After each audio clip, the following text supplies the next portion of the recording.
el sol nacía sobre las llanuras del Irán antiguo como una llama silenciosa, derramando luz sobre columnas de piedra que aún sostenían el eco de un imperio que había aprendido a dominar el tiempo. Durante siglos, los reyes persas habían gobernado no solo territorios, sino también voluntades.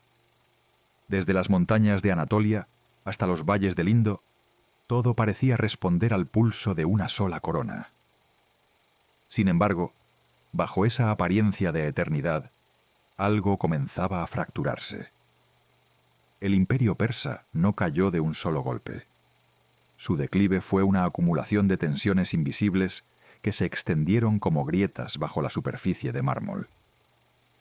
Las provincias, vastas y diversas, empezaron a sentir el peso de una administración que ya no comprendía sus diferencias.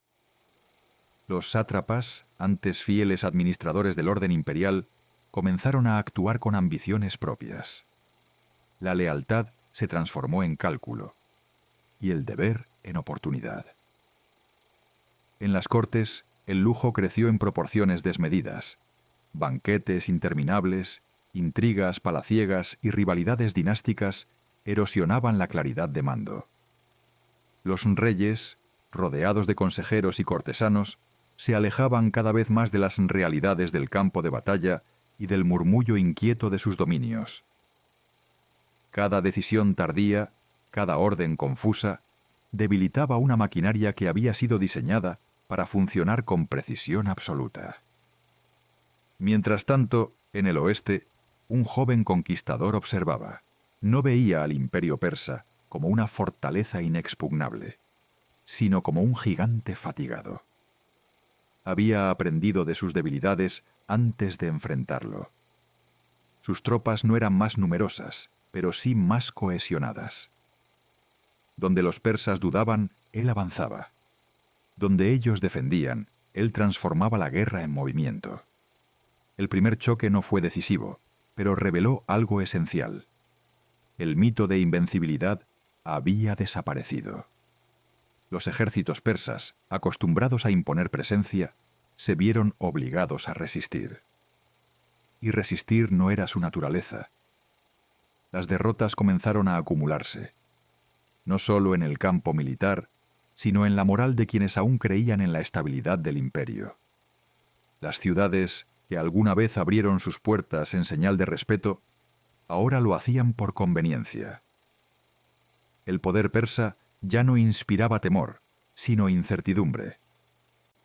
Y en ese vacío, la figura del invasor crecía, no solo como enemigo, sino como alternativa. El rey persa, enfrentado a una crisis que no lograba contener, intentó reorganizar sus fuerzas.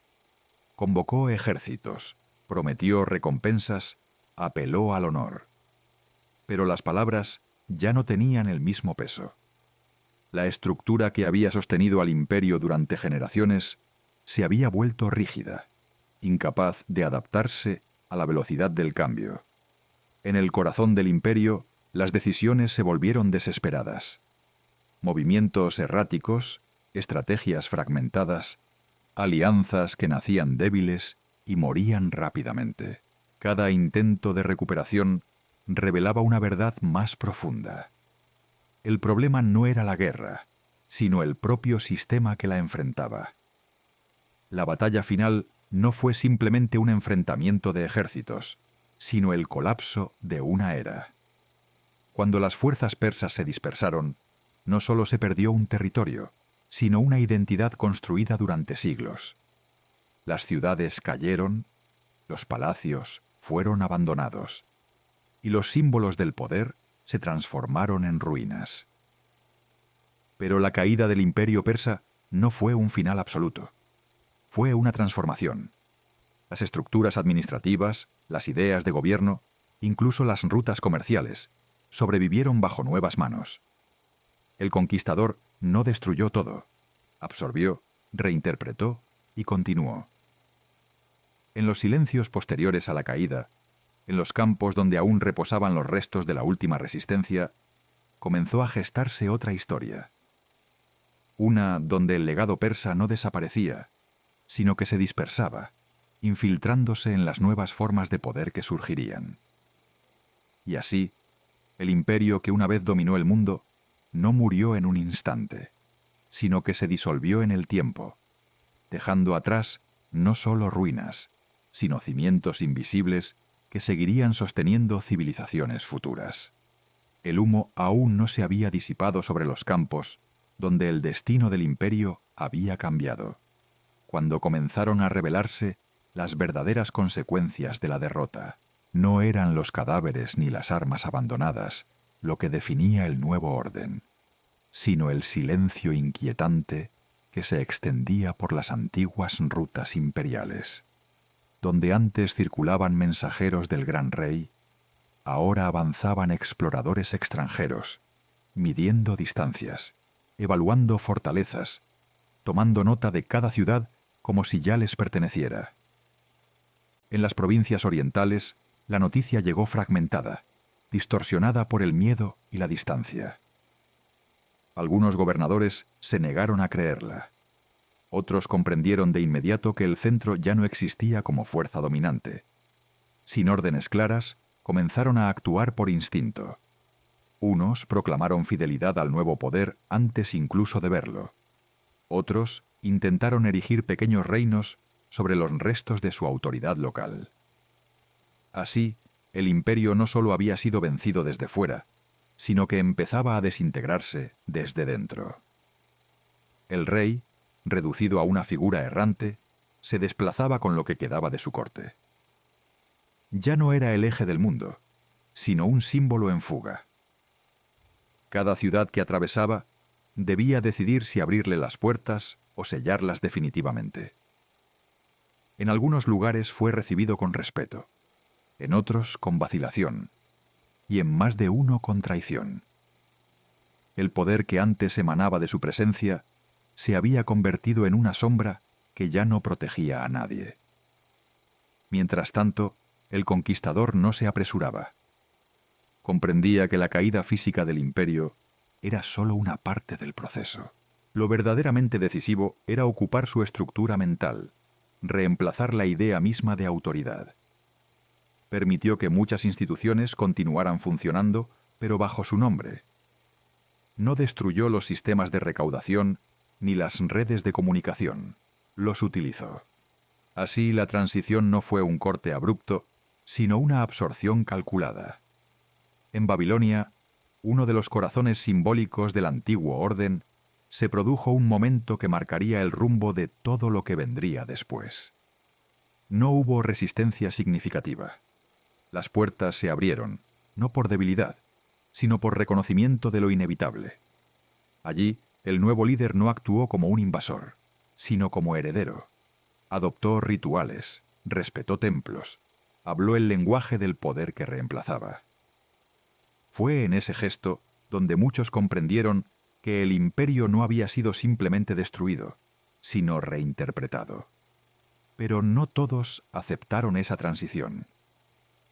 En las regiones más alejadas, donde la presencia imperial siempre había sido más tenue, surgieron focos de resistencia. No eran grandes ejércitos, sino movimientos dispersos, liderados por quienes aún creían en la posibilidad de restaurar el orden anterior. Sin embargo, carecían de coordinación. Cada intento de rebelión nacía aislado y moría rápidamente, incapaz de enfrentar una fuerza que ya había aprendido a anticiparse a cada movimiento. La caída también transformó a quienes habían servido al imperio. Los soldados persas, acostumbrados a una jerarquía clara, se encontraron sin mando definido. Algunos se integraron en las nuevas filas, atraídos por la promesa de continuidad. Otros abandonaron las armas, regresando a tierras que ya no les pertenecían del todo. Y hubo quienes eligieron resistir, no por estrategia, sino por memoria. En los antiguos palacios, los símbolos del poder permanecían intactos, pero vacíos. Columnas, relieves y salones seguían en pie, pero ya no representaban una autoridad viva. Eran escenarios sin actores, espacios donde el pasado parecía suspendido, incapaz de aceptar su propia desaparición. Sin embargo, esos mismos lugares comenzaron a llenarse de nuevos significados, reinterpretados por quienes ahora los ocupaban. El conquistador avanzó hacia el este, no solo como general, sino como arquitecto de un nuevo orden. Cada territorio incorporado no era simplemente anexado, sino integrado en una visión más amplia. Sin embargo, esa expansión también comenzó a mostrar sus límites. A medida que avanzaba, las distancias crecían, las diferencias culturales se intensificaban y el control se volvía más complejo. Lo que había sido una campaña victoriosa empezaba a transformarse en un desafío de sostenimiento. En ese punto, la historia dejó de ser una simple narración de caída para convertirse en una transición incierta. El antiguo imperio había desaparecido como estructura política, pero su esencia persistía en las formas, en las prácticas, en la memoria colectiva. Y el nuevo poder, aunque dominante, comenzaba a enfrentarse a la misma pregunta que había destruido a su predecesor: ¿cómo gobernar lo inmenso sin perder el control?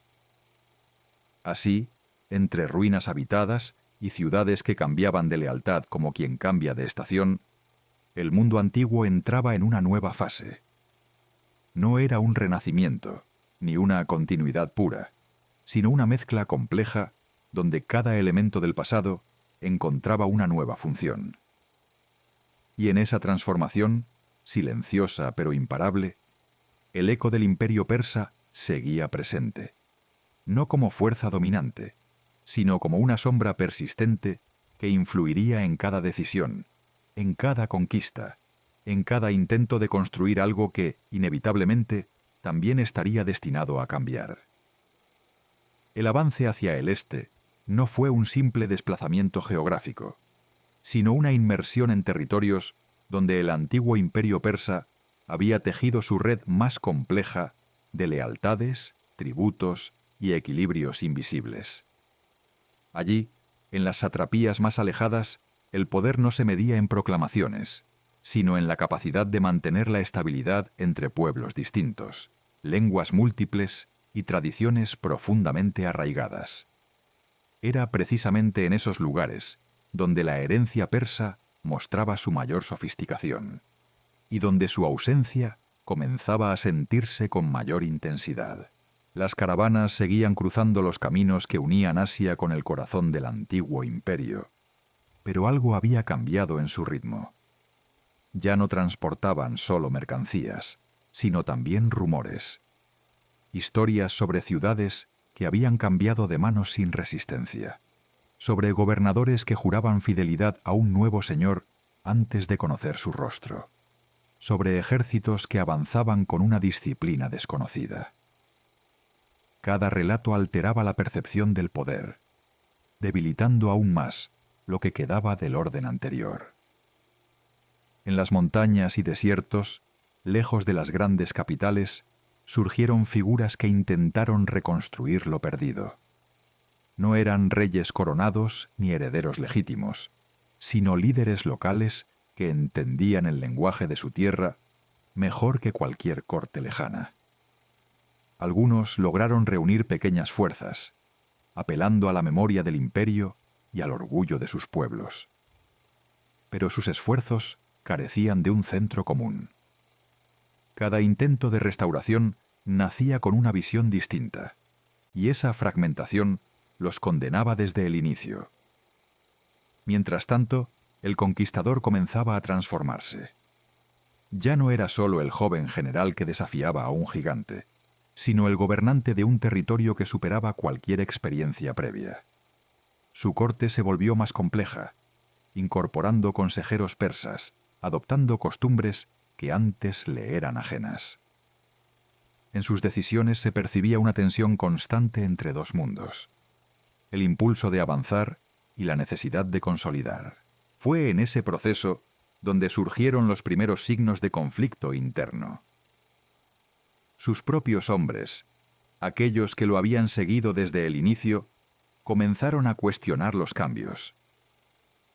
Veían en la adopción de prácticas persas una traición a su identidad, una dilución de aquello que los había llevado a la victoria. Las diferencias ya no eran solo externas, sino que se filtraban en el núcleo mismo de su poder. En las antiguas capitales persas, la vida continuaba bajo nuevas reglas. Los templos seguían recibiendo ofrendas. Los mercados abrían cada mañana.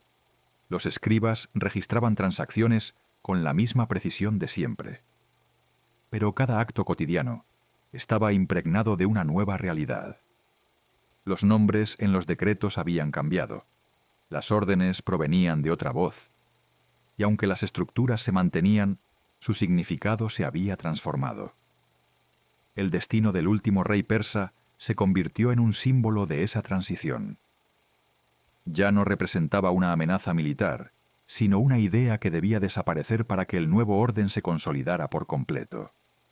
Su captura no fue solo un acto estratégico, sino un momento cargado de significado.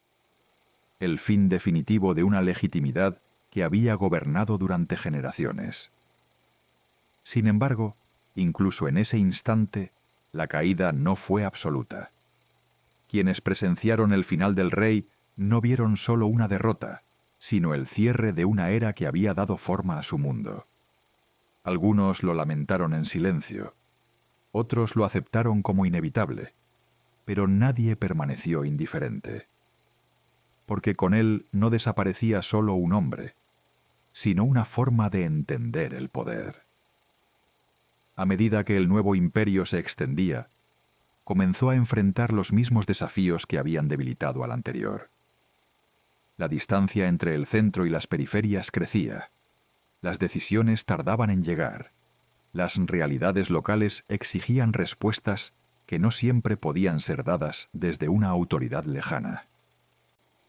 El control, que había sido una ventaja durante la conquista, se convertía en una carga durante la administración. En ese contexto, la figura del conquistador adquirió una dimensión casi mítica. No solo debía gobernar, sino también justificar su dominio ante pueblos que no lo veían como propio. Para algunos era un liberador, para otros un invasor, y para muchos simplemente una nueva realidad con la que debían convivir. Esa ambigüedad se convirtió en una característica central de su reinado. Y mientras el mundo antiguo se reconfiguraba, el legado persa seguía filtrándose en cada rincón del nuevo orden. No como una estructura visible, sino como un sistema de ideas, prácticas y formas de organización que resultaban demasiado eficaces para ser descartadas. El imperio había caído, pero su lógica persistía. Así, la historia avanzaba hacia una nueva etapa, donde la victoria no significaba estabilidad y la conquista no garantizaba permanencia. Porque en las mismas tierras donde una vez se había alzado el poder persa, comenzaban a germinar las condiciones que con el tiempo pondrían a prueba incluso al más grande de los conquistadores. La muerte del último rey persa no trajo alivio inmediato, sino una extraña quietud que parecía contener algo aún no resuelto. En los vastos territorios que alguna vez habían obedecido una sola voluntad, el vacío de poder no se llenó de forma uniforme. En algunos lugares, la transición fue casi imperceptible. En otros, desató tensiones que habían permanecido ocultas durante generaciones. En las satrapías orientales, donde la distancia siempre había otorgado cierto grado de autonomía, comenzaron a surgir nuevas dinámicas. Los gobernadores que habían sobrevivido al colapso ya no se definían por su lealtad al trono desaparecido, sino por su capacidad de negociar con el nuevo orden. Algunos se adaptaron con rapidez, adoptando símbolos y discursos que aseguraban su continuidad. Otros, incapaces de aceptar la transformación, optaron por desaparecer en la periferia, llevando consigo fragmentos de una autoridad que ya no podía sostenerse. El conquistador, ahora convertido en soberano de un mundo inmenso, enfrentaba un desafío que no podía resolverse con batallas. La administración requería algo distinto: paciencia, comprensión y una visión capaz de integrar realidades opuestas. Pero el tiempo, que había sido su aliado en la guerra, comenzaba a volverse impredecible en la paz. En su corte, la fusión de culturas generaba tanto riqueza como fricción. Nobles persas y oficiales macedonios compartían espacios, pero no siempre entendían las reglas que los gobernaban. Las ceremonias, los gestos, incluso las formas de hablar, adquirían significados distintos según quien los interpretara. Cada encuentro era una negociación silenciosa entre dos mundos que intentaban coexistir sin perder su identidad. Mientras tanto, en las ciudades conquistadas, la población aprendía a vivir con una autoridad que no les era familiar. Los impuestos continuaban, las leyes seguían aplicándose, pero el sentido de pertenencia se volvía difuso. La obediencia ya no nacía del respeto tradicional, sino de la necesidad de estabilidad. Era una aceptación pragmática, cargada de incertidumbre. En las rutas comerciales, el flujo de bienes no se detuvo, pero cambió de naturaleza. Los comerciantes, siempre atentos al equilibrio del poder, comenzaron a redirigir sus alianzas. Nuevas oportunidades surgían en medio del caos, y quienes sabían adaptarse prosperaban. Sin embargo, cada transacción reflejaba un mundo en transición, donde las reglas aún no estaban completamente definidas. El soberano, consciente de la fragilidad de su dominio, intentó consolidar su autoridad mediante gestos simbólicos. Adoptó títulos, participó en rituales, buscó presentarse no como un destructor, sino como el legítimo heredero de una tradición milenaria. Pero esa estrategia tenía un límite: la percepción de sus propios hombres. Entre sus filas, el descontento crecía de manera silenciosa. No era una rebelión abierta, sino una acumulación de dudas, de incomodidades, de lealtades que comenzaban a resquebrajarse. Habían seguido a un líder que desafiaba imperios, pero ahora se encontraban sirviendo a uno que parecía transformarse en aquello que había derrotado. En los márgenes del nuevo imperio, las tensiones adquirían formas más visibles. Pequeños levantamientos, disputas locales, conflictos entre comunidades que antes habían sido contenidas por la estructura persa. Sin un sistema completamente establecido, cada crisis requería una respuesta inmediata, y cada respuesta revelaba las limitaciones del nuevo orden. Fue en ese contexto donde el propio conquistador comenzó a cambiar. Las campañas habían forjado en él una claridad de propósito que ahora se diluía en la complejidad del gobierno. Las decisiones se volvieron más pesadas, más cargadas de consecuencias. Ya no bastaba convencer, era necesario sostener. Y sin embargo, en medio de esa transformación, algo persistía: la influencia del imperio que había caído. Sus métodos administrativos, su forma de organizar territorios, su manera de integrar diferencias culturales, todo seguía presente, aunque bajo otro nombre. Era como si la estructura persa se hubiera infiltrado en el nuevo poder, moldeándolo desde dentro. Así la historia avanzaba hacia una paradoja inevitable. El imperio había sido derrotado, pero su esencia sobrevivía en el corazón de su conquistador. Y en esa coexistencia silenciosa comenzaban a formarse las condiciones de un futuro incierto, donde la victoria misma se convertiría en una carga difícil de sostener. La tensión que recorría el nuevo imperio no estalló de inmediato. Se infiltró lentamente en cada capa del poder, como una grieta que no se ve, pero que altera toda la estructura. Lo que antes era una expansión imparable, comenzó a transformarse en un delicado equilibrio entre control y desgaste. Cada territorio añadido exigía atención constante, y cada decisión tomada en el centro tardaba más en reflejarse en los extremos. En las tierras que habían sido el núcleo del antiguo imperio persa, la memoria seguía viva. No como una rebelión abierta, sino como una referencia constante. Los ancianos recordaban cómo funcionaban las cosas antes, cómo se resolvían disputas, cómo se organizaban las cosechas, cómo se entendía la autoridad. Esa memoria no desaparecía. Se convertía en una medida silenciosa con la que se comparaba el presente. Los nuevos administradores, muchos de ellos extranjeros, intentaban replicar sistemas que no comprendían del todo. Aplicaban normas aprendidas, pero sin la profundidad cultural que les daba sentido. En consecuencia, surgían errores sutiles, decisiones que parecían correctas en apariencia, pero que alteraban equilibrios locales construidos durante generaciones. Y esos errores, acumulados, comenzaban a generar fricciones.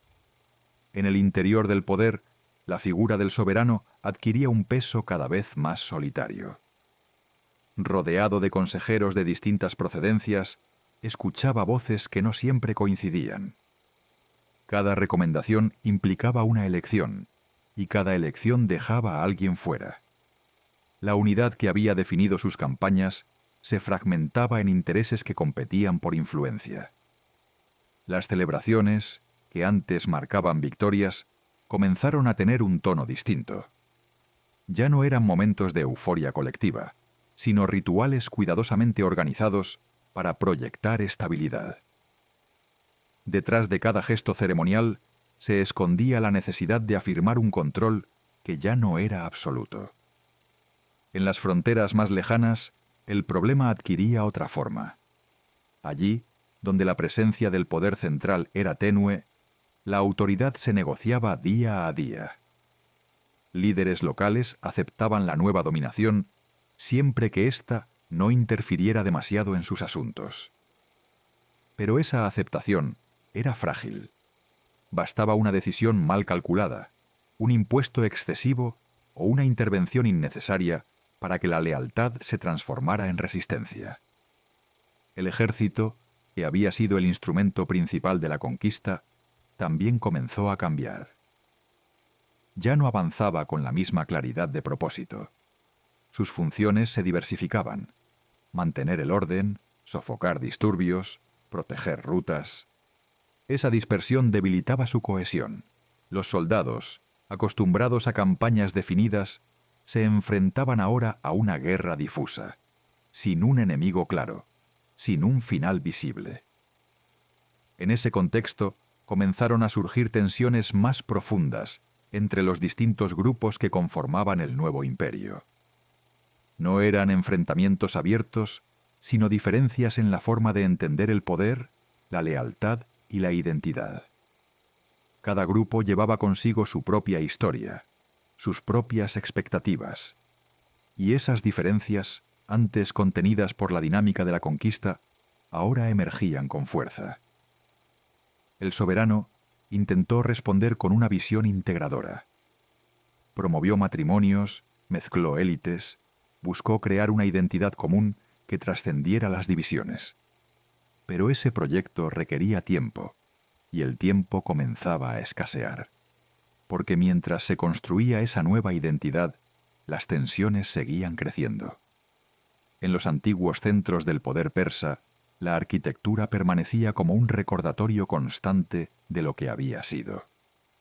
Las grandes salas, los relieves, las columnas, todo hablaba de un orden que había sabido sostenerse durante siglos. Y en comparación, el nuevo sistema aún parecía en construcción, inestable, dependiente de una sola figura. Fue entonces cuando comenzaron a aparecer señales de agotamiento. No en el territorio, sino en el propio núcleo del poder. Decisiones contradictorias, cambios de dirección, momentos de incertidumbre que antes no existían. El liderazgo, que había sido una fuente de claridad, empezaba a mostrar fisuras, y en medio de todo ello, el legado persa seguía actuando como una fuerza invisible. No como oposición, sino como estructura subyacente. Cada intento de organizar, de gobernar, de estabilizar, recurría, consciente o no, a modelos que ya habían sido probados. Era una presencia silenciosa, pero decisiva. Así, el imperio que había surgido de la caída de otro comenzaba a enfrentarse a su propia prueba. No la de conquistar, sino la de sostener. Y en esa prueba, cada error tenía un peso mayor, cada decisión un eco más profundo. Porque la verdadera caída no siempre ocurre en el momento de la derrota visible, sino en el instante en que un sistema deja de comprender el mundo que intenta gobernar. Y ese instante, aunque aún no se manifestaba plenamente, ya comenzaba a tomar forma en las sombras del nuevo orden. El punto de inflexión no llegó con una batalla, ni con una proclamación, sino con una sensación que comenzó a extenderse desde el centro hacia los bordes. La certeza de que el equilibrio ya no podía mantenerse indefinidamente. Aquello que había sido conquistado con velocidad ahora exigía una permanencia que nadie había previsto en toda su complejidad. En las regiones más orientales, donde el paisaje se volvía áspero y las distancias interminables, el control empezó a diluirse en decisiones locales. Los comandantes asignados a esas zonas no solo gobernaban, improvisaban. Cada día requería adaptarse a condiciones que el poder central apenas comprendía, y en esa improvisación constante, la autoridad se fragmentaba en múltiples interpretaciones. Las rutas, antes seguras bajo la administración persa, comenzaron a mostrar signos de inestabilidad. No se trataba de grandes ataques, sino de interrupciones constantes. Caravanas retrasadas, tributos que no llegaban, mensajes que se perdían en el trayecto. El sistema seguía funcionando, pero con una fricción creciente que lo hacía cada vez menos predecible. En el corazón del imperio, la corte se convirtió en un espacio donde las tensiones ya no podían ocultarse completamente. Las diferencias entre quienes defendían la tradición conquistadora y quienes promovían la integración cultural se intensificaron. Cada decisión del soberano era interpretada como una inclinación hacia uno u otro lado, y esa percepción alimentaba rivalidades que antes permanecían latentes. Al mismo tiempo, los pueblos sometidos comenzaron a desarrollar nuevas formas de resistencia. No siempre eran levantamientos abiertos. A menudo se manifestaban como desobediencia sutil, retrasos en el cumplimiento de órdenes, reinterpretación de leyes, alianzas locales que escapaban al control central. Era una resistencia que no buscaba confrontar directamente, sino desgastar. El soberano, consciente de estos cambios, intentó reforzar su presencia mediante viajes constantes. Se desplazaba de una región a otra, intentando proyectar una imagen de control total. Pero cada traslado revelaba una nueva realidad. Lo que funcionaba en una ciudad fallaba en otra. Lo que era aceptado en una provincia generaba rechazo en la siguiente. La uniformidad que había caracterizado al antiguo imperio persa resultaba imposible de replicar. En ese movimiento continuo, el tiempo comenzó a jugar en contra. Las decisiones tomadas en un lugar quedaban obsoletas antes de ser aplicadas en otro. La velocidad que había sido una ventaja en la guerra se convertía en una limitación en la administración. El imperio crecía, pero su capacidad de respuesta no lo hacía al mismo ritmo. Entre los oficiales, la incertidumbre se transformó en ambición. Algunos comenzaron a ver sus posiciones no como responsabilidades temporales, sino como oportunidades permanentes. Gobernaban sus territorios con una autonomía creciente, estableciendo redes de poder propias que, aunque formalmente subordinadas, funcionaban de manera independiente. En las antiguas tierras persas, esta evolución tenía un significado particular.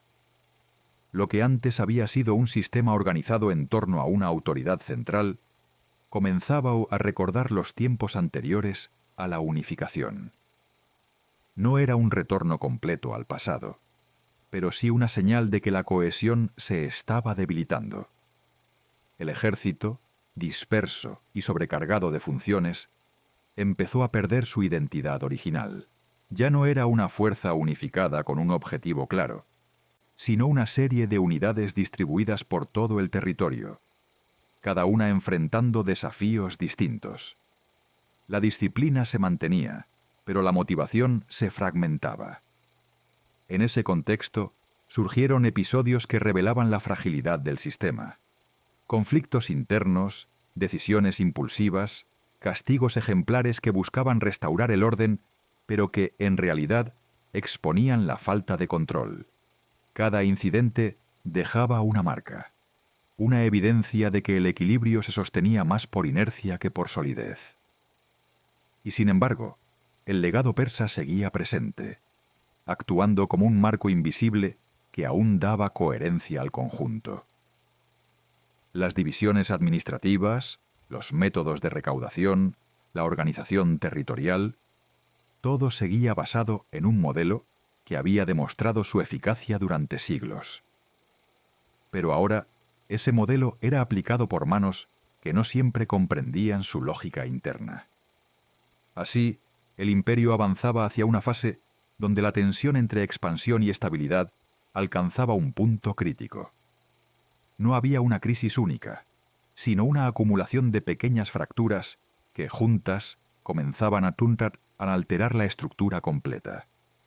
Porque el verdadero desafío ya no era conquistar lo desconocido, sino sostener lo conquistado sin perder el control. Y en ese desafío, cada día que pasaba acercaba al imperio a una pregunta inevitable. ¿Cuánto tiempo puede mantenerse un orden que depende de un equilibrio tan delicado? El desgaste dejó de ser una sensación abstracta cuando comenzó a reflejarse en decisiones irreversibles.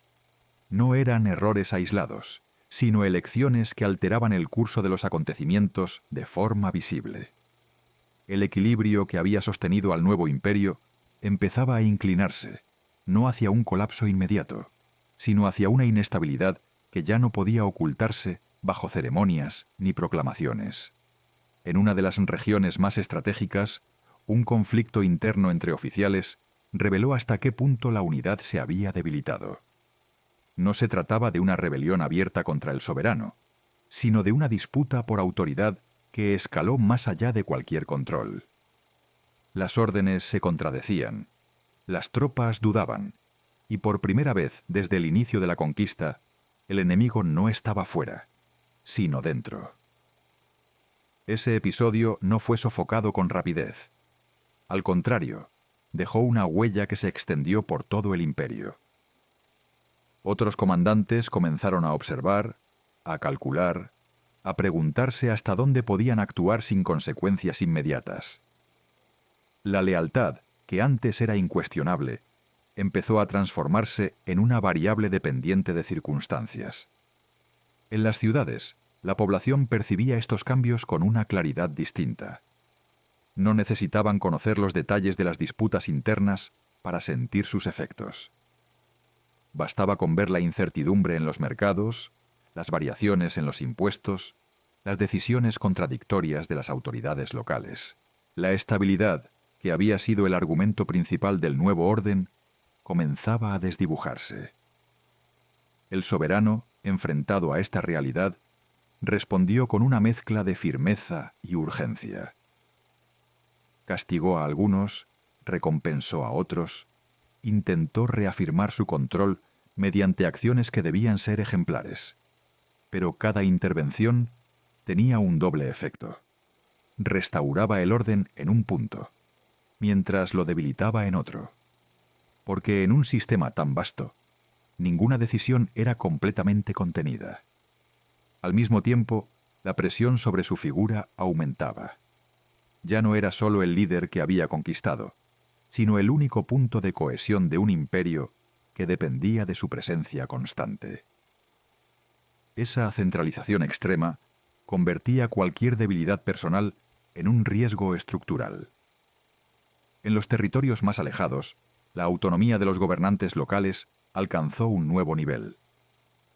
Algunos comenzaron a actuar, actuar como si su autoridad fuera permanente, estableciendo alianzas, organizando sus propios sistemas de defensa, tomando decisiones sin esperar aprobación. Formalmente seguían subordinados, pero en la práctica el control se volvía cada vez más difuso. Las rutas comerciales, esenciales para la cohesión económica, reflejaban esa transformación. Los comerciantes negociaban no solo con el poder central, sino con múltiples autoridades locales. Cada tramo del viaje implicaba nuevas condiciones, nuevos acuerdos. El flujo continuaba, pero fragmentado, adaptado a una realidad donde el poder ya no era uniforme. En el interior de la corte, las tensiones alcanzaron un punto crítico. Las diferencias acumuladas entre los distintos grupos no podían resolverse con simples gestos políticos. Surgieron enfrentamientos directos, discusiones que ya no se limitaban a susurros. El espacio que debía coordinar el imperio se convertía en un reflejo de su fragmentación. Fue entonces cuando comenzaron a aparecer decisiones que no respondían a una estrategia clara, sino a la presión del momento. Cambios bruscos, reacciones impulsivas, intentos de controlar lo incontrolable. Cada uno de esos movimientos revelaba una pérdida progresiva de coherencia. Y, sin embargo, en medio de esa inestabilidad, el sistema no colapsaba. Continuaba funcionando, sostenido por la inercia de estructuras heredadas, por la costumbre de obedecer, por la ausencia de una alternativa clara. Era un equilibrio precario, pero persistente.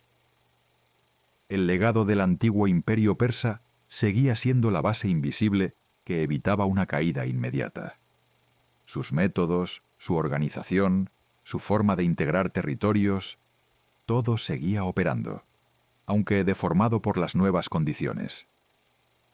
Era como si el pasado sostuviera al presente, incluso cuando éste ya no podía comprenderlo del todo. Así, el imperio entraba en una fase donde cada día era una prueba, no de fuerza militar, sino de capacidad de sostener una estructura que comenzaba a tensarse en todas sus direcciones. Porque la caída, cuando finalmente llega, no lo hace como un instante repentino, sino como la culminación de un proceso que durante mucho tiempo parecía manejable. Y ese proceso, silencioso pero imparable, ya estaba avanzando con una claridad que pocos podían ignorar. La fragilidad dejó de ocultarse cuando los acontecimientos comenzaron a encadenarse con una velocidad que ya no permitía corregir errores. Cada tensión acumulada en los años anteriores empezó a manifestarse de forma simultánea, como si el imperio hubiera alcanzado un punto donde todos sus conflictos latentes decidieran emerger al mismo tiempo.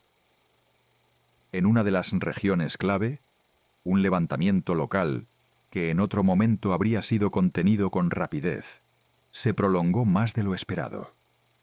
No por la fuerza de los rebeldes, sino por la incapacidad del sistema para responder con coherencia. Las órdenes tardaban en llegar, los refuerzos se retrasaban y las decisiones tomadas desde la distancia no correspondían con la realidad del terreno. Esa desconexión convirtió un problema menor en una señal alarmante. La noticia de ese fracaso parcial no tardó en propagarse. No como un anuncio oficial, sino como un rumor persistente que viajaba por las mismas rutas que sostenían el comercio. Cada repetición añadía un matiz distinto, pero el mensaje central era claro. El poder ya no era infalible. En las satrapías, los gobernadores comenzaron a reaccionar de forma más evidente. Algunos reforzaron sus defensas, anticipando posibles disturbios.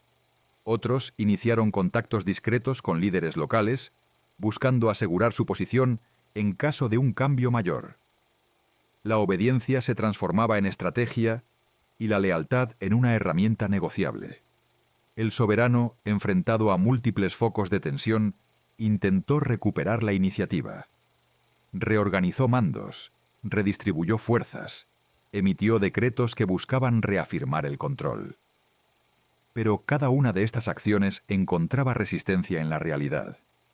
No abierta, no declarada, pero sí constante. Era como si el imperio hubiera dejado de responder de manera uniforme. En la corte, la presión alcanzó un nivel que alteró incluso las dinámicas personales. Las alianzas se volvieron inestables, los consejeros cambiaban de posición, y las decisiones se tomaban en un ambiente cargado de urgencia. La claridad estratégica que había definido las campañas iniciales se disolvía en una serie de reacciones inmediatas. Mientras tanto, en las ciudades, la población comenzaba a adaptarse a la incertidumbre.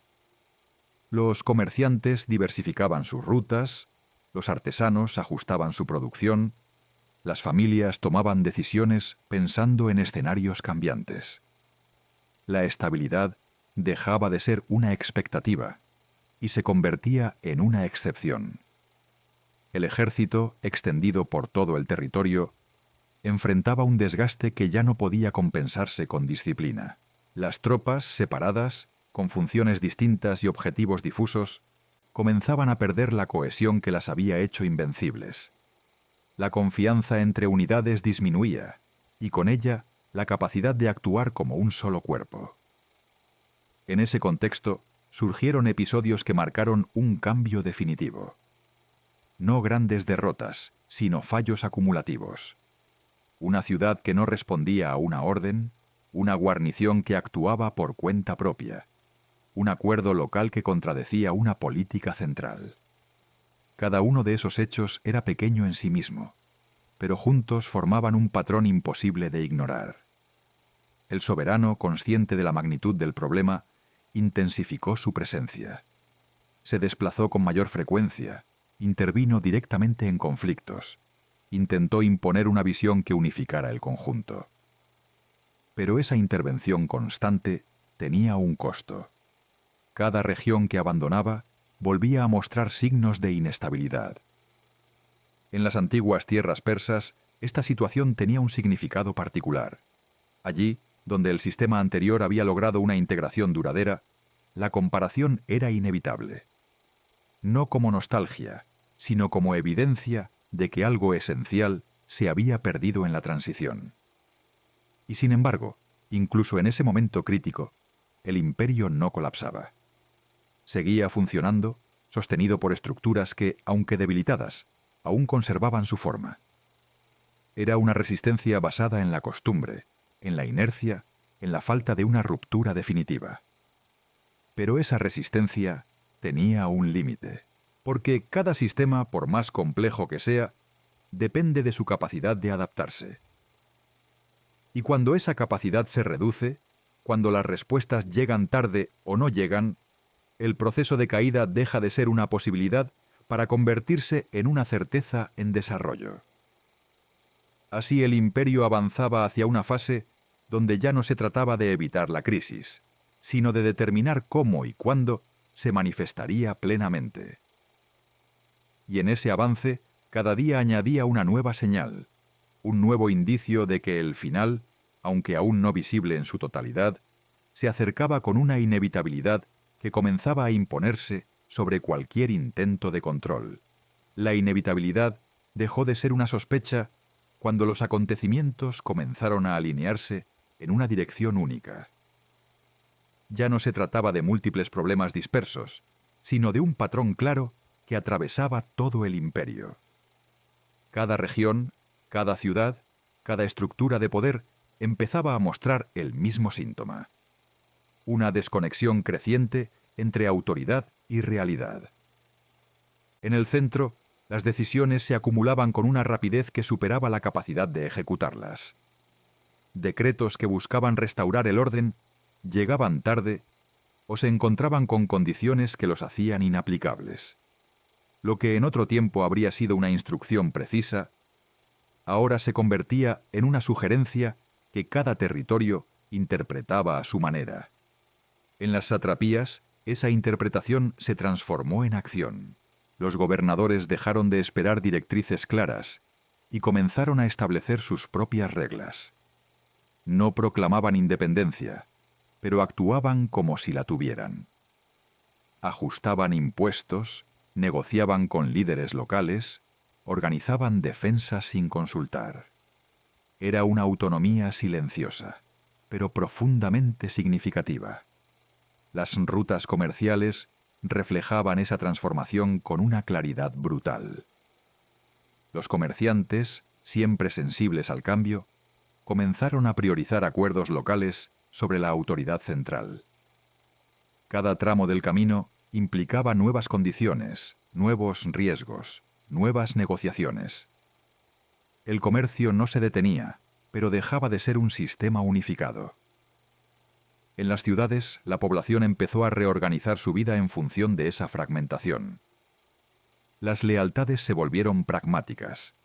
Ya no se trataba de pertenecer a un imperio, sino de sobrevivir dentro de un entorno cambiante. Los vínculos locales adquirieron más peso que las órdenes distantes. El ejército, disperso y desgastado, se convirtió en un reflejo de esa misma lógica. Las unidades actuaban con creciente independencia, respondiendo más a sus comandantes inmediatos que a una estrategia general. La coordinación, que había sido su mayor fortaleza, se diluía en una serie de acciones desconectadas. Fue en ese momento cuando comenzaron a surgir enfrentamientos que no podían atribuirse a enemigos externos. Tropas del mismo imperio se encontraban en posiciones opuestas, defendiendo intereses distintos. No eran guerras abiertas, pero sí choques que evidenciaban una fractura interna irreversible. El soberano, enfrentado a esta realidad, intensificó sus esfuerzos por recuperar el control. Emitió órdenes más estrictas, intentó recentralizar la autoridad, buscó imponer una coherencia que ya no existía. Pero cada intento chocaba con una estructura que había dejado de responder como un todo. En la corte, la situación se volvió insostenible. Las diferencias entre los distintos grupos no solo persistían, sino que se agravaban. Las decisiones se tomaban en un ambiente de desconfianza, donde cada acción era interpretada como una amenaza por alguien más. El espacio que debía coordinar el imperio se convertía en un foco de inestabilidad. Mientras tanto, en las antiguas tierras persas, el contraste se hacía cada vez más evidente. El recuerdo de un sistema capaz de sostener la diversidad sin fragmentarse no desaparecía. Y esa memoria, lejos de ser pasiva, comenzaba a influir en la forma en que las comunidades respondían al nuevo orden. En algunos lugares surgieron intentos de recuperar formas de organización anteriores. No como una restauración completa, sino como una adaptación local basada en estructuras conocidas. Era una respuesta práctica a la falta de coherencia del sistema actual. El imperio, en su conjunto, seguía existiendo. Sus fronteras no habían desaparecido. Sus símbolos aún estaban presentes. Su autoridad todavía se proclamaba. Pero en la práctica había dejado de funcionar como una unidad real.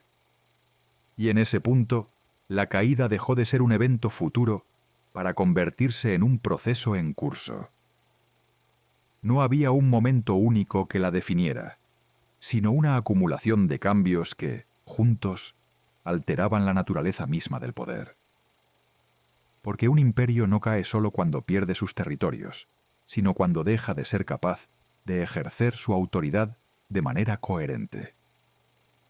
Y ese momento, invisible pero decisivo, ya había llegado. El reconocimiento de la caída no llegó con un anuncio oficial ni con un acto simbólico que marcara el final. Llegó de forma más sutil, casi imperceptible, cuando las personas dejaron de esperar coherencia desde el centro. Fue entonces cuando el imperio, aunque aún visible en mapas y proclamaciones, dejó de existir como una fuerza real.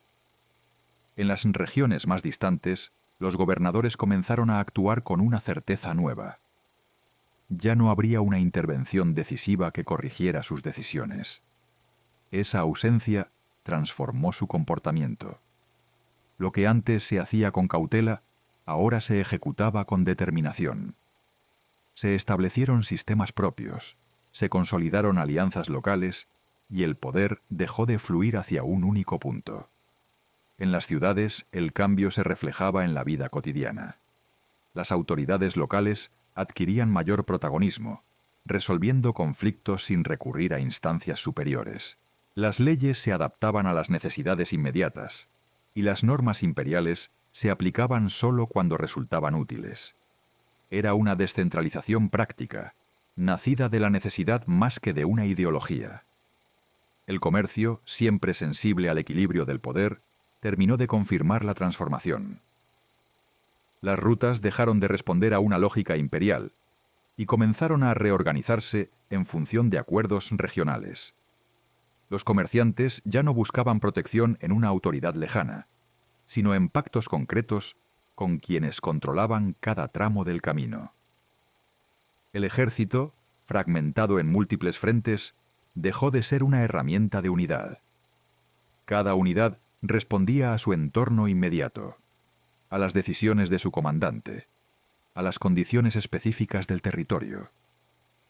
La idea de una fuerza unificada se convirtió en un recuerdo, sustituida por una red de contingentes que operaban de manera autónoma. En el centro, la corte aún intentaba sostener la ilusión de control.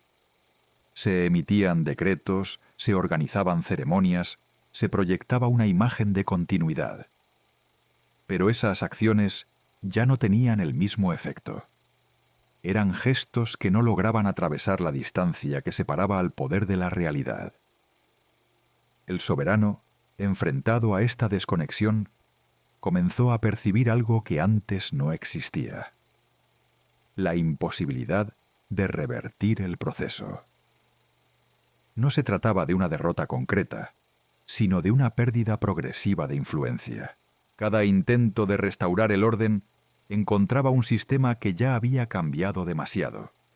En las antiguas tierras del Imperio Persa, esta transformación adquiría un significado particular. Allí, donde la organización había sido durante siglos una herramienta de cohesión, la fragmentación actual se sentía como una anomalía. Y sin embargo, esa misma región también demostraba la capacidad de adaptación que había caracterizado al imperio anterior. Las estructuras locales, heredadas y reinterpretadas, comenzaban a llenar el vacío. Fue en ese contraste donde se hizo evidente una verdad profunda. El poder no desaparece, se transforma. Lo que había sido un imperio centralizado se convertía ahora en una constelación de autoridades locales, conectadas de forma flexible, sin un núcleo dominante. Algunos intentaron resistirse a esta realidad, buscando restaurar una unidad que ya no podía sostenerse. Pero sus esfuerzos carecían de la base necesaria. El mundo había cambiado, y con él las formas de ejercer el poder. Así, la caída dejó de ser un evento dramático para convertirse en una transición silenciosa. No hubo un último día claramente definido, sino una serie de momentos en los que el imperio dejó de ser lo que había sido. Y en esa transformación, el legado persa volvió a manifestarse de una manera inesperada. No como un sistema que regresaba, sino como una influencia que moldeaba las nuevas formas de organización. Sus principios, adaptados y reinterpretados, continuaban dando forma al mundo que surgía de sus propias ruinas. Porque al final, la verdadera caída no destruye todo lo que existía. Solo redefine su lugar en la historia. Y en ese nuevo lugar, lo que alguna vez fue dominante se convierte en fundamento, invisible pero esencial para todo lo que vendrá después. Pero incluso, después de que la unidad imperial se desvaneciera, el espacio que había ocupado no quedó vacío. Lo que surgió en su lugar no fue un orden inmediato ni una estabilidad renovada, sino una lucha silenciosa por definir qué significaba gobernar en un mundo donde ya no existía un centro absoluto. Los antiguos territorios comenzaron a adquirir una identidad más marcada. Las regiones que durante siglos habían sido piezas dentro de una estructura mayor, empezaron a pensarse a sí mismas como entidades propias. No era una independencia proclamada, sino una evolución gradual de la percepción. La autoridad ya no se medía por su cercanía al poder central, sino por su capacidad de responder a las realidades locales. En ese contexto, algunos gobernantes lograron consolidar dominios relativamente estables. No eran imperios en el sentido tradicional, sino sistemas regionales que combinaban elementos heredados con nuevas formas de control. Adoptaban prácticas persas en la administración, pero las adaptaban a sus propias necesidades. Esa mezcla daba lugar a estructuras flexibles, capaces de sobrevivir en un entorno cambiante. Sin embargo, no todas las regiones encontraron ese equilibrio. En muchas, la fragmentación dio paso a conflictos abiertos. Las fronteras se volvieron disputadas, las alianzas cambiaban con rapidez, y la estabilidad era siempre provisional. Cada territorio se convertía en un escenario donde se redefinían constantemente las reglas del poder.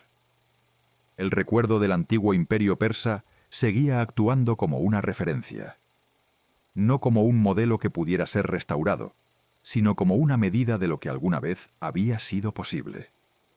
En comparación, el presente parecía más incierto, más fragmentado, más difícil de sostener a largo plazo. En las ciudades, esta transformación se reflejaba en la forma en que las comunidades organizaban su vida. Las estructuras locales adquirían mayor importancia. Consejos, líderes comunitarios, redes de apoyo que funcionaban independientemente de cualquier autoridad superior. Era una reorganización desde abajo, impulsada por la necesidad de estabilidad. El comercio, lejos de desaparecer, se adaptó a esta nueva realidad. Las rutas ya no dependían de un solo sistema de protección, sino de múltiples acuerdos locales. Cada tramo del camino requería negociación, pero esa misma flexibilidad permitía que el flujo continuara, aunque de forma más compleja. En el ámbito militar, la desaparición de una fuerza unificada dio lugar a una multiplicidad de ejércitos regionales. Algunos eran profesionales, otros improvisados, pero todos respondían a intereses específicos. La guerra dejó de ser una confrontación entre grandes bloques y se convirtió en una serie de conflictos interconectados. Mientras tanto, las ideas que habían sustentado al imperio no desaparecieron. La noción de una administración organizada, la importancia de integrar culturas distintas, la necesidad de mantener rutas seguras. Todo eso seguía presente. Pero ya no pertenecía a un solo poder, sino que se distribuía entre muchos. Fue en esa dispersión donde el legado persa encontró una nueva forma de existencia. No como una estructura visible, sino como un conjunto de principios que influían en múltiples sistemas. Cada gobernante, consciente o no, utilizaba fragmentos de ese conocimiento para sostener su propio dominio. Y así, el mundo que emergió de la caída no fue más simple, sino más complejo. Sin un centro dominante, las dinámicas de poder se volvieron más fluidas, más impredecibles. Cada decisión tenía consecuencias que se extendían más allá de su origen, afectando a un entorno donde todo estaba interconectado. En ese escenario, la historia dejó de ser una narración de ascenso y caída para convertirse en un proceso continuo de transformación. Lo que había sido un imperio se convirtió en un sistema de influencias, y lo que parecía un final se reveló como un cambio de forma. Porque al desaparecer una estructura, no se elimina la necesidad que la creó. Solo se abre el camino para que nuevas formas intenten ocupar su lugar. Y en ese intento, inevitablemente, se enfrentan a los mismos desafíos que llevaron a la caída de lo anterior, aunque bajo circunstancias distintas. Así, entre fragmentos de poder y ecos del pasado, el mundo continuaba avanzando, no hacia un nuevo imperio inmediato, sino hacia una etapa donde la estabilidad tendría que construirse de otra manera, más compleja, más incierta y profundamente marcada por la sombra persistente de lo que alguna vez lo había unificado todo. Con el paso del tiempo, la fragmentación dejó de percibirse como una crisis y comenzó a asumirse como una condición permanente. Lo que antes era visto como una ruptura del orden se transformó en una nueva normalidad, donde cada territorio desarrollaba su propio ritmo, sus propias reglas y su propia interpretación del poder. Ya no existía una expectativa de reunificación inmediata. En su lugar, surgía una adaptación progresiva a un mundo descentralizado. En las regiones que habían logrado cierta estabilidad, los gobernantes comenzaron a consolidar sistemas administrativos más refinados. Aprendieron de los errores recientes, evitando la rigidez que había debilitado tanto al antiguo imperio persa como a su sucesor. En lugar de imponer una uniformidad artificial, permitieron una mayor flexibilidad, integrando costumbres locales dentro de una estructura más ligera pero efectiva. Sin embargo, esa estabilidad no era uniforme. En otras zonas, la competencia por el control derivaba en conflictos constantes.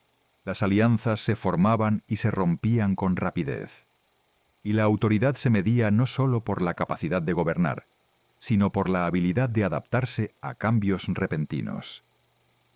En ese entorno, la experiencia adquirida bajo el sistema persa se convertía en una ventaja significativa.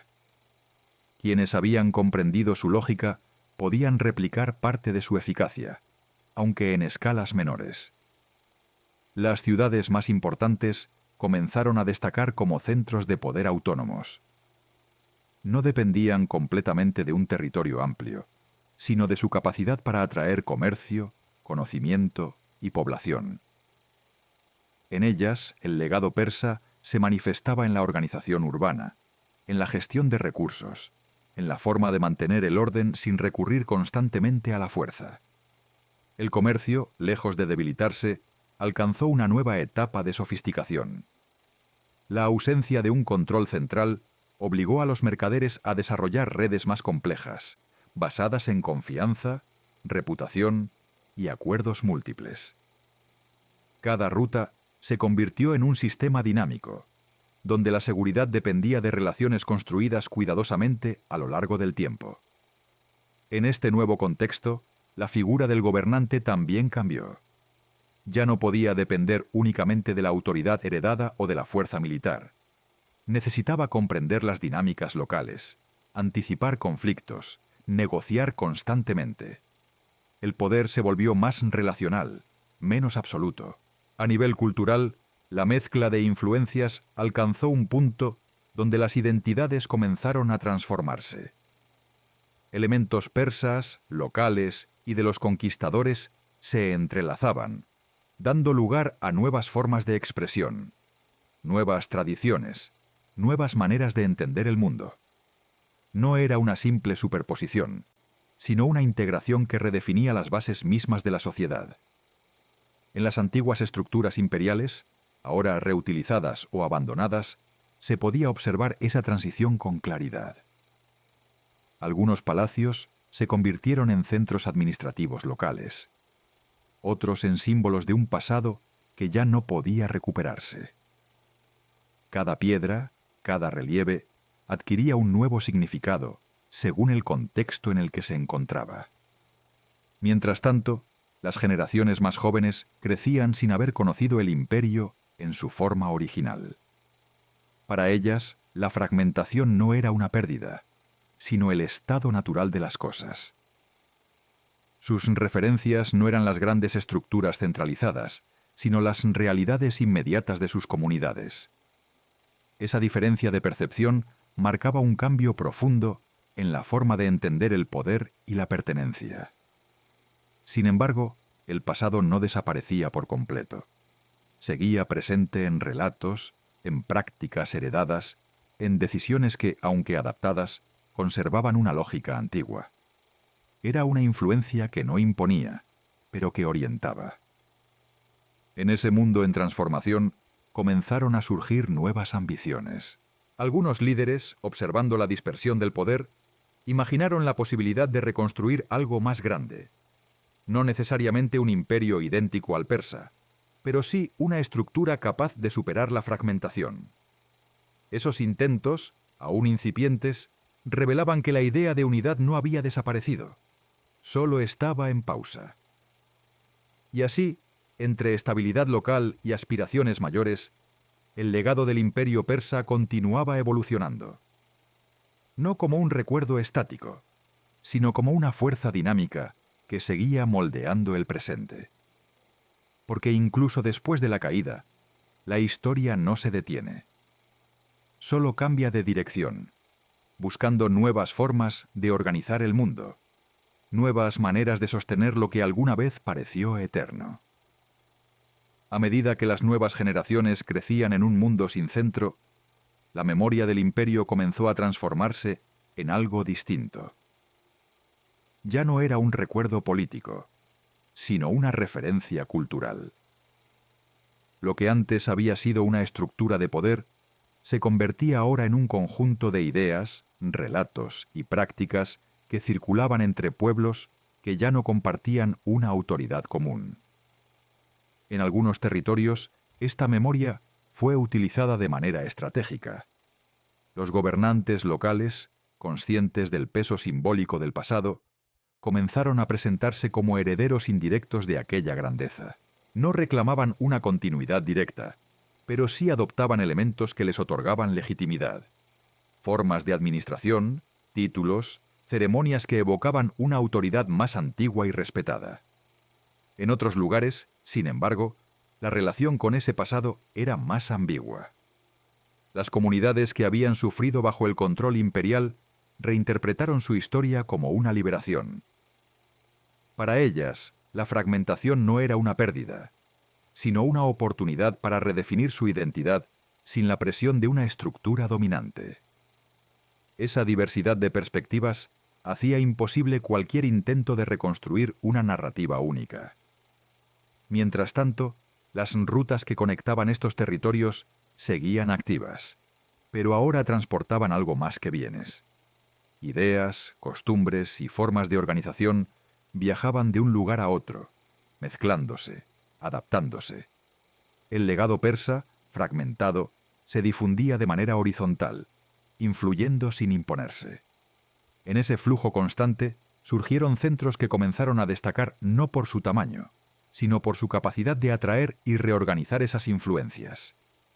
Ciudades que se convertían en puntos de convergencia, donde diferentes tradiciones se encontraban y se transformaban en algo nuevo. Allí, la herencia del pasado se reinterpretaba con mayor intensidad, dando lugar a modelos que podían extenderse más allá de sus fronteras inmediatas. Al mismo tiempo, las tensiones no desaparecieron. La ausencia de una autoridad central fuerte significaba que cada equilibrio era temporal. Conflictos por recursos, disputas territoriales, rivalidades entre líderes. Todo seguía presente, pero ahora sin un mecanismo superior que pudiera contenerlos de manera definitiva. La estabilidad dependía de acuerdos frágiles, constantemente renegociados. En ese contexto, algunos líderes comenzaron a mirar más allá de sus fronteras inmediatas. No como conquistadores en el sentido tradicional, sino como organizadores de sistemas más amplios. Intentaban conectar territorios, establecer redes de control más extensas, recrear una forma de unidad que, aunque diferente, recordaba al antiguo imperio. Pero esos intentos enfrentaban un desafío fundamental. El mundo había cambiado. Las poblaciones ya no respondían de la misma manera a la autoridad centralizada. La experiencia reciente había dejado una huella profunda, generando una mayor resistencia a cualquier forma de control absoluto.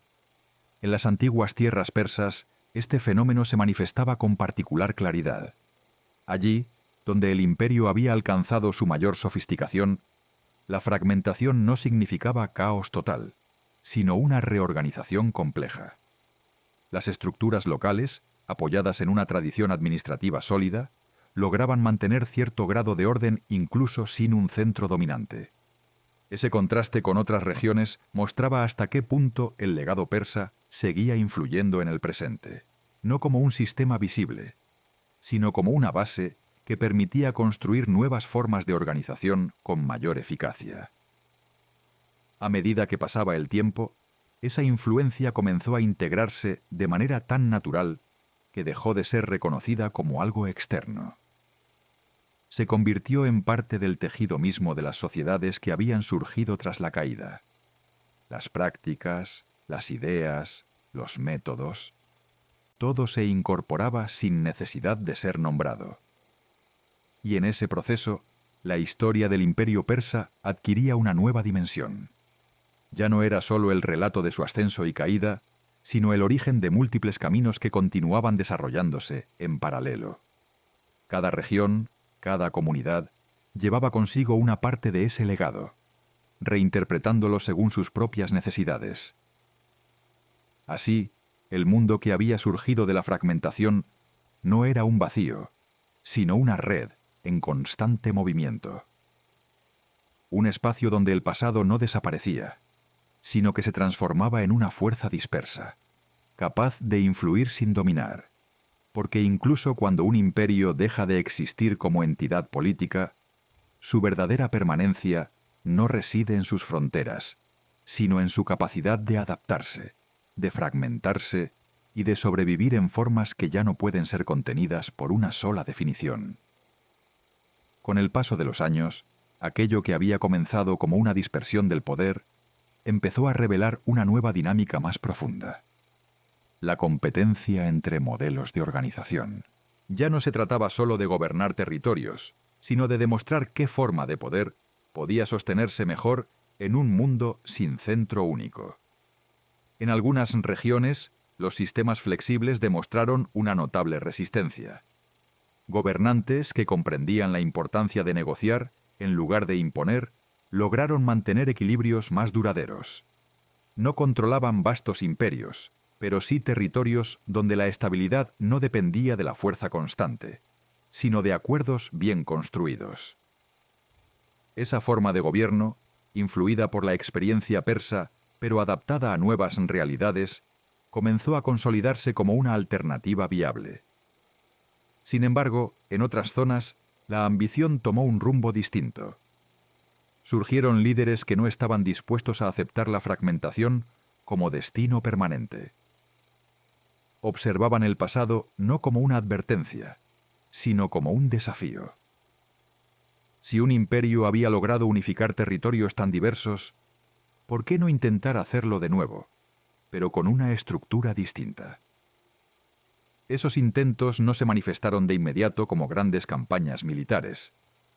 Comenzaron de forma más sutil.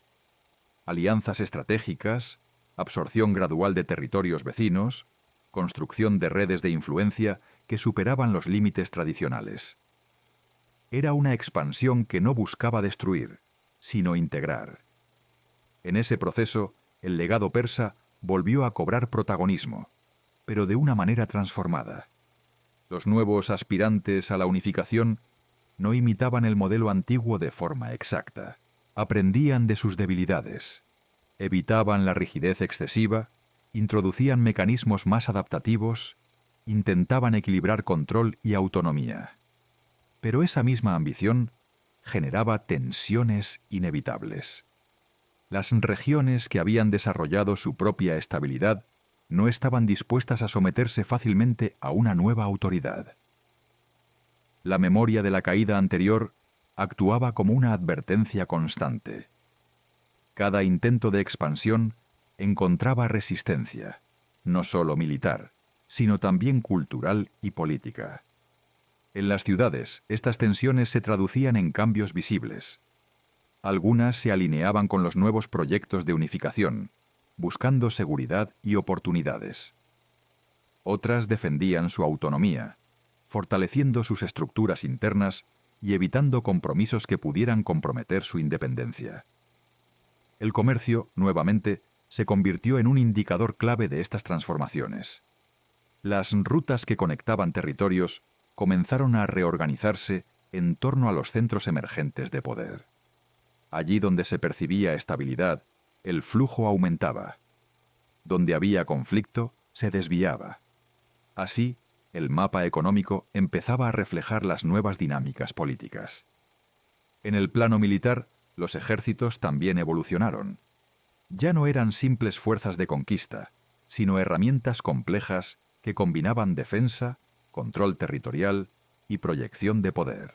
La experiencia acumulada en décadas de fragmentación permitió desarrollar estrategias más sofisticadas, capaces de adaptarse a contextos cambiantes. Sin embargo, a pesar de estos avances, un elemento seguía siendo decisivo: la capacidad de sostener lo construido. Muchos de los nuevos proyectos de expansión lograban avances iniciales, pero enfrentaban las mismas dificultades que habían debilitado al antiguo imperio. La diversidad de los territorios, la distancia, la necesidad de integrar culturas distintas, todos esos factores seguían presentes. En las antiguas tierras persas, este proceso tenía un significado especial. Allí, donde la memoria del imperio era más fuerte, cada intento de reconstrucción era observado con atención. No como una simple repetición, sino como una prueba de si era posible aprender del pasado sin caer en sus mismos errores. Y en esa observación surgía una comprensión más profunda. El problema no había sido la existencia del imperio en sí, sino la incapacidad de adaptarse cuando las condiciones cambiaron. Esa lección, aunque no siempre reconocida de forma explícita, comenzaba a influir en las decisiones de quienes aspiraban a algo más grande. Así, el mundo avanzaba hacia una nueva fase donde la fragmentación y la unificación coexistían como fuerzas opuestas, pero interdependientes. Cada intento de centralización generaba resistencia, y cada período de dispersión abría la puerta a nuevas ambiciones, porque la historia, lejos de avanzar en línea recta, se movía en ciclos complejos, donde cada etapa contenía las semillas de la siguiente. Y en ese movimiento constante, el legado del imperio persa seguía actuando como una referencia invisible, recordando a todos que incluso el poder más vasto puede desvanecerse, si no aprende a transformarse a tiempo. En ese punto de la historia, la tensión entre fragmentación y reunificación dejó de ser una abstracción para convertirse en una realidad tangible que definía el destino de regiones enteras. Ya no se trataba de intentos aislados, ni de ambiciones individuales, sino de procesos más amplios, donde múltiples fuerzas comenzaban a alinearse en direcciones opuestas. En el este, algunos de los sistemas regionales más estables comenzaron a expandir su influencia más allá de sus fronteras naturales. No lo hacían mediante conquistas rápidas, sino a través de una absorción progresiva, estableciendo dependencias económicas, integrando élites locales, ofreciendo protección a cambio de lealtad.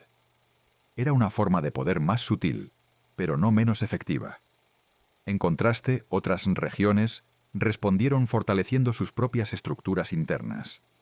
Construyeron defensas no solo físicas, sino también políticas. Establecieron mecanismos que limitaban la concentración de poder en una sola figura, aprendiendo de los errores del pasado. Esa resistencia no siempre era visible, pero creaba barreras que dificultaban cualquier intento de expansión externa. Las ciudades volvieron a desempeñar un papel central en este proceso. Algunas se transformaron en verdaderos núcleos de poder, capaces de influir en territorios más amplios sin necesidad de dominarlos directamente. Su fuerza residía en su capacidad de atraer comercio, conocimiento y alianzas. Eran centros dinámicos, donde el poder se ejercía más a través de la influencia que de la imposición. El comercio, como siempre, reflejaba estos cambios con precisión.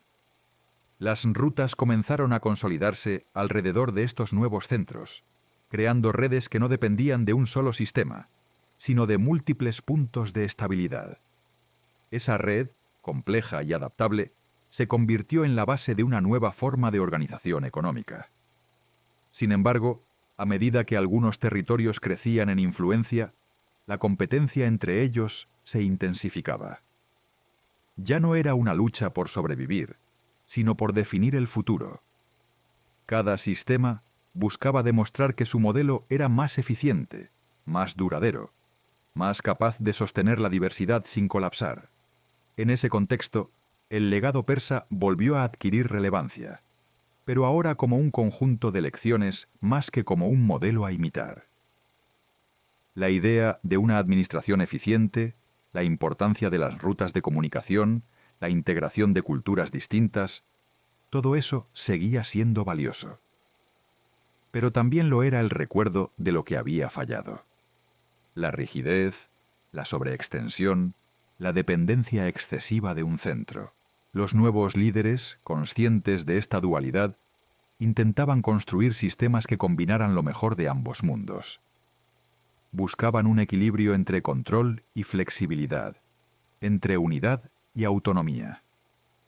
Pero ese equilibrio era difícil de alcanzar, y cada intento revelaba nuevas tensiones.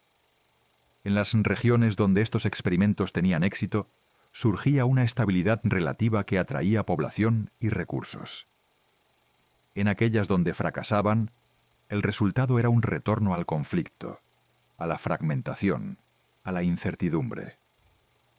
El ámbito militar también reflejaba esta evolución. Las fuerzas armadas dejaron de ser instrumentos puramente ofensivos y comenzaron a desempeñar un papel más complejo. Defendían territorios, mantenían el orden, pero también servían como símbolo de legitimidad. Su organización se volvía más sofisticada, adaptada a un mundo donde la guerra no siempre era abierta, sino latente. En las antiguas tierras del Imperio persa, este proceso alcanzaba una intensidad particular. Allí, donde la memoria del pasado era más profunda, cada cambio era evaluado a la luz de una experiencia histórica acumulada. No se trataba de nostalgia, sino de comparación. Y esa comparación influía en la forma en que las comunidades aceptaban o rechazaban nuevas formas de poder. A medida que estas dinámicas se desarrollaban, comenzó a emerger una realidad compleja. El mundo no se dirigía hacia un único imperio, sino hacia una configuración donde múltiples centros coexistían, compitiendo y colaborando al mismo tiempo. Y en esa coexistencia, la historia del Imperio persa adquiría su significado más profundo. No como un final trágico, sino como un punto de inflexión que había obligado al mundo a replantear la forma en que el poder podía organizarse. Porque lo que había caído no era solo un imperio, sino una idea de cómo debía funcionar el mundo. Y en su lugar surgían nuevas ideas, nuevas estructuras, nuevas formas de entender la relación entre autoridad y diversidad. Así el proceso continuaba, no hacia una conclusión definitiva, sino hacia una transformación constante. Una donde cada intento de construir algo duradero llevaba consigo la memoria de lo que había sido y la advertencia silenciosa de lo que podía volver a ocurrir. Y fue precisamente en esa coexistencia de múltiples centros donde comenzó a revelarse una nueva forma de equilibrio, más inestable en apariencia, pero también más resistente en profundidad. Ninguna entidad dominaba completamente, pero tampoco ninguna quedaba aislada. Cada poder emergente dependía, en cierta medida, de los demás.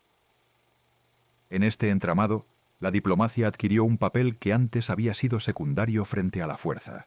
Los acuerdos ya no eran simples herramientas temporales, sino mecanismos esenciales de supervivencia.